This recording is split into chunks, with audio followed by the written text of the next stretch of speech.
سلام بچه، خوش اومدید به یه پارت دیگه. بالاخره من تو این پارت میرسم با همون پوشش گیاهی و درختان، همونطوری که قولش داده بودم اون ادان رو قراره بررسی کنیم با هم. اسمش بوتانیک فول هستش. من تو این سایت، من خودم یادم نیست از کجا دانلود کردم و کدوم سایت، ولی همین نوشته رو شما سرچ کنید بوتانیک فول ادان برای بلندر درخت و چمن اضافه کنید. خب از همین سایت ها میتونید دانلود کنید و یه فکر کنم یه هولوش 2-3 گیگ هستش. خب اینو دانلود میکنید. نحوه نصب ادآن هم که قبلا بهتون گفتم چطوریه، که از قسمت ادیت پرفورمنس ادآن و اینستال و روی اون فایل زیپی که شما دانلود کردید میزنید و اینستال رو میزنید. از این قسمت به ادآناتون اضافه میشه. خب من روی این اسپان اسیست میزنم اینجا. ببینید اینجا هر کدوم از اینا، مثلا روی این اولی که بزنم درخت‌های مختلفی میاره و این بالا هم نوشته اسپرینگ، سامر، آتوم، وینتر. هر کدوم برای فصل متفاوته، پاییز و بهار و تابستون و زمستون. از اینجا شما میتونید مثلا درخت‌های کاجوتون رو انتخاب کنید، درخت‌های مختلفی انتخاب کنید. روی هر کدوم که خواستین میزنید و ایمپورت رو میزنید. مثلا من همین این رو اگه بزنم اوکی رو میزنم و این واسه من وارد صحنه بلندر میشه و اعمال میشه. خب بزرگش کنم. وارد رندر ویو هم که بشید این قشنگ تکسچر رو همه چی با جزئیاتش واسهتون هستش. دوباره من روی اسپان اسیست میزنم. من مثلا یه چیز دیگر رو میارم، اینو خود بزرگ میکنم و میارمش این بر. خب ببینید روی همین درختی که من میزنم اینجا تنظیمات مختلفی داره. مثلا استپ تو گرند داره. این واسه مواقعی هستش که شما یه پلن دارید و این رو بزنید میچسبه روی اون پلنی که روی اونجا توی صحنه واسهتون اعمال شده. خب این رندوم ترانسفورم، این رو بزنید. این به صورت رندوم چند تا اگه درختای مختلف دارید واسهتون جابجا میکنه. خب اما یه بخش خیلی مهمی که داره، مثلا اد انیمیشن شما اینجا میزنید. خب روی این اوکی شما میزنید و اینجا بهش چی اضافه میشه؟ بهش باد اعمال میشه. ببینید من اگه پلی کنم این چه رفتش از اول. من پلی رو میزنم، اینجا رو نگاه کنید. میبینید حرکت داره، بهش باد اعمال شده. و از این قسمت شما میتونید اون شدت باد و اینا رو تنظیم کنید. ببینید مثلا من این آیتم رو تغییر میدم، این آیتم رو تغییر میدم. میبینید اینجا تکون میخوره. اینا واسه همون میزان همون شدت بادی هستش که میتونیم تنظیمش کنیم. من این رو بزنم بره که شما اینو بهتر ببینید. ببینید وزش باد یه خورده سریعتر شده اینجا. خب اما دیگه چیا داره؟ مثلا از اینجا هم که درختای پاییزی بهاری اینا داره. خب که برگاش در حال ریختن هستن، زرد شدن و اینا رو خب شما خودتون بزنید میتونید ببینید که مثلا فلاورز داره برای گل و گیاه و ایناست و یه رست داره، چمن داره. خب حالا مثلا ما میخوایم یه زمین درست کنیم که توش پر چمن باشه. خب الان بهتون میگم اون باید چیکار کنیم. من یه دونه پلن میارم اینجا. خب بدون شیفت ای چرا اینجا رفت. یه پلن میارم، بهش ساب دیوایت هم اضافه میکنم.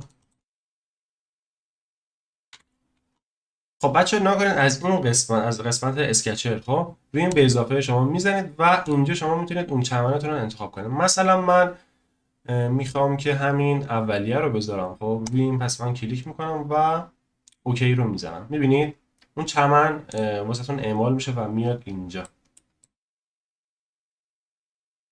بعد یه تنظیمات دیگه ای هم که داره اینجا، ببینید اول اینجا رو نامبرش 6582 تا پارتیکل داره، یعنی اینقدر گل و گیاه تو اینجا هست. خب و از قسمت سید هم میتونید اون جابجاییش رو تنظیم کنید. اسکیلش هم خب بر بزرگ نمایی و کوچک نماییش هستش.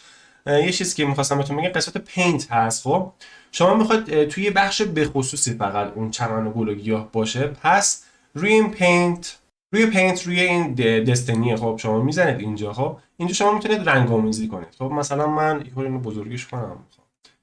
مثلا من روی این نواحی میزنم. خب و روی این قسمت میخوام بعد شما این ریکالکتد میزنید شما اینجا و گو بک رو میزنید. ببینید این دقیقاً اومده و روی دقیقا اون نواحی روش گل گذاشته.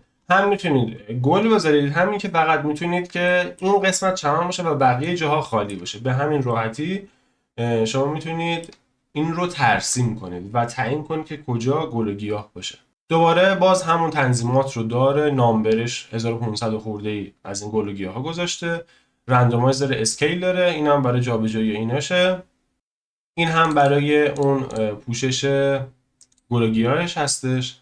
خب من از اینجا ببینید اینجا یه راک هم دشمن تا اونجا که یادم هست، راکش کو، حتی راک و سنگ و اینا هم داره. خب من الان بذار چند تا هم سنگ بیارم. خب این سنگه اینجا اعمال شد. من میتونم این رو هم بذارم اینجا، شیفتی رو میزنم ازش کپی میگیرم، این یکی هم میذارم اینجا. یه درخت هم بذارید بیارم. من این اولی از این درخت کاجا خوشم اومده بودش. خب بذار اینو میام بیارم، اینم میارم اینجا، میذارم بهش این بغل.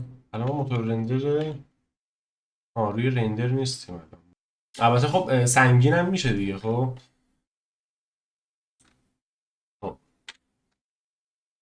از این من یه شیفتی بگیرم بذارمش اینجا، از اینم یه شیفتی.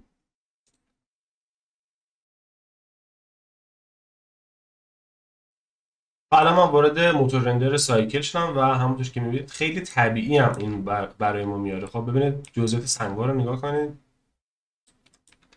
این برای درخت‌ها رو شما توجه کنید ببینید، و همینطور اون چمن و ایناش. من یه رندرم بگیرم ببینم چجوری میشه. خب بچه گذاشتمش روی رندر، روی 128 سامپل گذاشتم، الان 80 تاشو طی کرده و همونطور که میبینید ما خیلی راحت میتونیم یه همچین صحنه ای رو درست کنیم. یعنی یه صحنه جنگلی قشنگ درست کنیم، واسش پلن بذاریم، گل و گیاه بذاریم، سنگ بذاریم. یه همچین صحنه رو خیلی راحت با کمک همین اعدان اسمش یادم میره، بوتو کیوب بود، چی بود، بوتانیک، که برای درخت‌ها پوشش گیاهی هست، همچین چیزی رو ما درست کنیم. این هم شد نتیجه کار. یادتون نره برای دیدن آموزش‌های بیشتر به کانالم سر بزنید، سابسکرایب کنید. اگه ویدیو رو دوست داشتید لایک و کامنت بزنید و تا ویدیو دیگه میبینمتون.